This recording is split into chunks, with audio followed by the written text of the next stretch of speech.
Right, it would depend on the priority of, that it was assigned. Ms. Moise? One question is actually for Dave.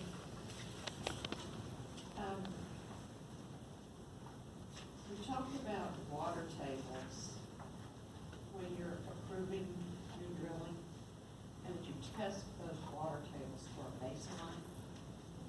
Are those water tables ever tested again? Because I've had people ask questions of me about how do we know over time that water table is being polluted once the wells have been drilled? So the geologists aren't actually testing the water quality, they're determining where the depth of usable quality groundwater is, how far down into the surface it goes, so that then they know how far to recommend or to require that surface casing and cementing to be set to protect that, to keep it sealed off.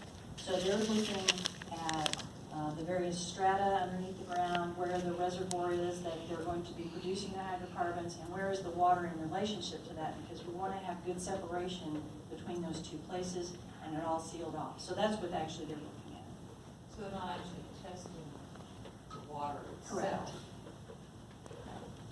Does anyone ever test their water samples coming out of that groundwater? I don't know the answer to that. I don't know if it would be something done by, groundwater districts or something. I can see if I can find that out. Or is it, okay. Thank you. Sure. Other questions, Mr. Glassby? Thank you, Mayor.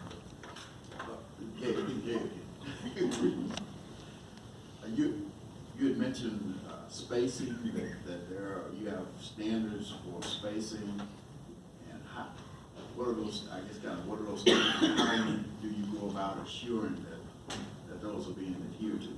So those are going to be, again, they're going to vary a lot because they're going to depend on particular field rules. Again, subsurface that we go in, and all the different, we have like sort of a rule of thumb, field rule guidance, but there are lots and lots of exceptions. So it depends where in the state you are drilling as to what the applicable field rules are for that. And then we know that because they're submitting well logs to us, that we can go in and look and we see where the surface location is, we're looking at the well log, where the downhole is, where the lease lines are, all those types of things to determine, make sure that kind of goes back to that well compliance group. They're going to be receiving the reports and reviewing that.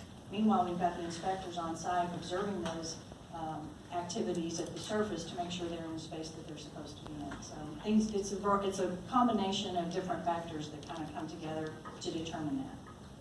And I guess follow-up question to that, do you have a different set of urban versus suburban versus rural drilling?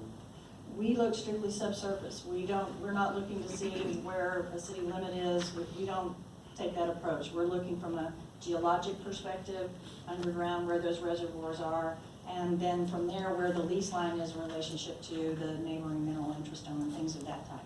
So it's all subsurface. Ms. Capehart? Thank you, Mayor, and thank you, Ms. McElwain. It's very informative, and we're happy to have you guys, you and TCEQ here today. You talked a little bit about when the wells are shut in. Can you walk me through that process? And the reason is, we've had one to be shut in our city, and we have another one about to be. And as we continue to roll the third and fourth tier operators, I think more of that's about to happen. So I want to make sure that I'm aware of what that process really is.